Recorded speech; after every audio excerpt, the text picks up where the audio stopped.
10 अयोध्या में दिव्य स्वागत महागाथा संस्करण अत्यंत विस्तृत।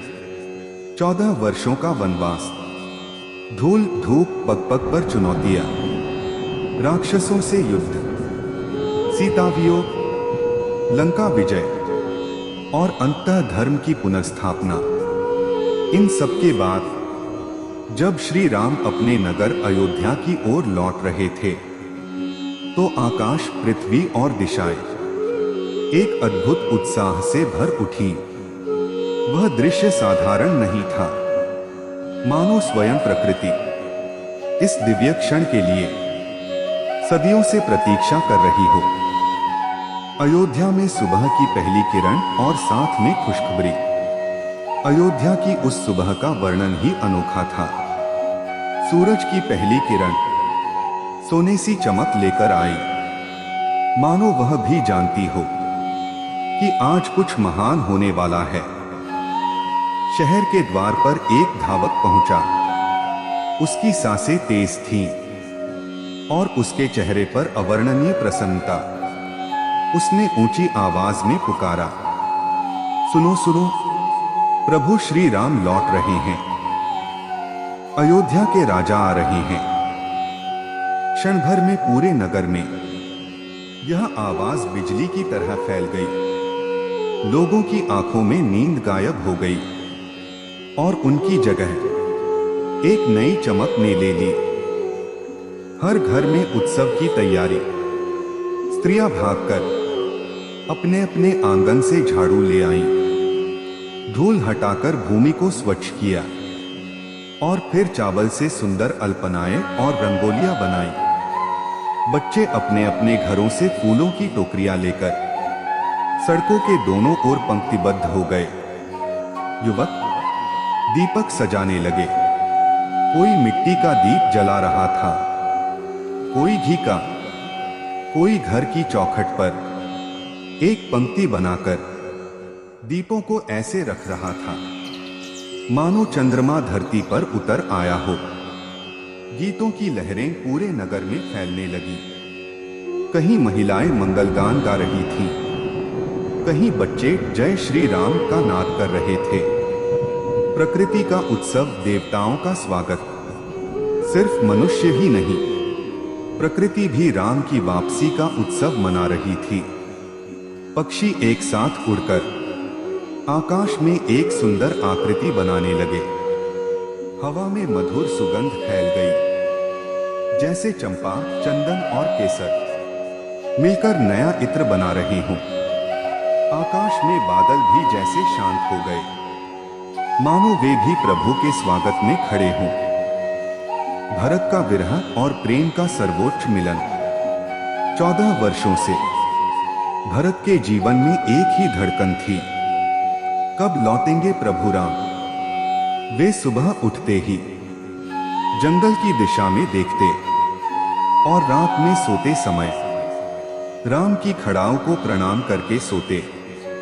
उन्होंने राजमहल नहीं अपनाया, सिंहासन नहीं छुआ, सिर्फ एक सेवक की तरह राज्य की रक्षा की। जब उन्हें सूचना मिली भैया राम आ रहे हैं, वे स्वयं पर नियंत्रण खो बैठे।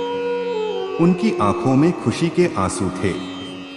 वे घोड़े पर नहीं, रथ पर नहीं, नंगे पांव दौड़ पड़े। जैसे ही भरत और राम आमने सामने आए, सारी सृष्टि एक क्षण को मौन हो गई। भरत राम के चरणों में गिर पड़े और राम ने उन्हें उठाकर वक्ष से लगा लिया। वह दृश्य भाईचारे का सबसे पवित्र, सबसे उच्चतम रूप था। आकाश से पुष्प वर्षा होने लगी। देवता भी इस मिलन पर प्रसन्न थे। अयोध्या प्रवेश। जिस दिन शहर स्वर्ग बन गया। राम के अयोध्या में प्रवेश करते ही सैकड़ों शंखों की ध्वनि आकाश में गूंजने लगी। सड़कों पर फूल बिछे थे, दीपक की हजारों पंक्तियां जैसे एक आग की नदी सी बह रही हों। महिलाएं आरती की थाली लेकर खड़ी थीं।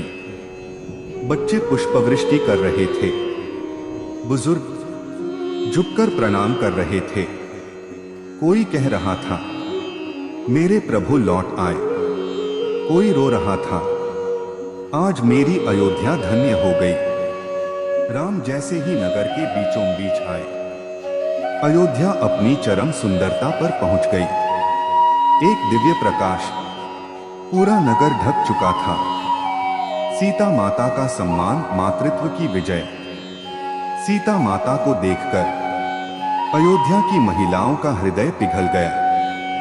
वे बोली, माता, आपके धैर्य, तपस्या और त्याग ने हम सबको आशीष दिया है। आप ही हमारी प्रेरणा हैं, आप ही हमारी शक्ति। सीता माता की मुस्कान वह ऊर्जा लिए थी जो किसी भी दुख को दूर कर दे। राज्याभिषेक, दिव्य क्षण। राजमहल को फूलों से, मोती की माला से, केसर की रेखाओं से सजाया गया। गुरु वशिष्ठ, महामंत्री, ऋषिगण, देवगण सभी उपस्थित थे। श्वेत हाथी पर श्री राम का राजद्वार तक आगमन इतना भव्य था कि शब्द भी कम पड़ जाए। मंत्रोच्चार शुरू हुआ, दीपक जल उठे, धूप की सुगंध हवा में फैल गई और अंत में वह क्षण आया जिसका प्रतीक आज भी आदर्श माना जाता है। गुरु वशिष्ठ ने राम के मस्तक पर राज्याभिषेक का मुकुट रखा। अयोध्या के लोगों ने एक स्वर में पुकारा, जय श्री राम। उस पुकार ने आकाशमंडल तक को हिला दिया। रामराज्य स्वर्ण युग की शुरुआत। राज्याभिषेक के बाद रामराज्य की स्थापना हुई, जो मानव इतिहास का सबसे आदर्श शासन माना जाता है।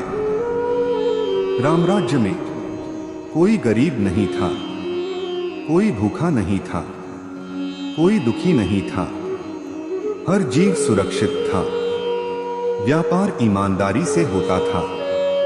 किसानों के खेत सोना उपजाते थे।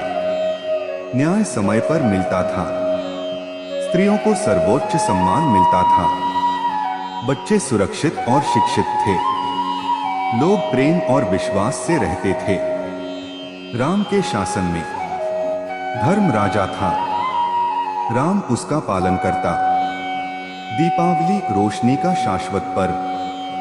राम की अयोध्या वापसी का दिन सिर्फ एक घटना नहीं, एक संदेश है। दीपावली इसलिए मनाई जाती है क्योंकि इस दिन अंधकार पर प्रकाश की विजय हुई, निराशा पर आशा जीती, अन्याय पर धर्म जीता और मानवता का उजाला फैला। जब आज भी हम दीप जलाते हैं तो वह सिर्फ दीप नहीं, राम की उस महागाथा की याद है जो युगों से हमारी संस्कृति को रोशन करती आ रही है।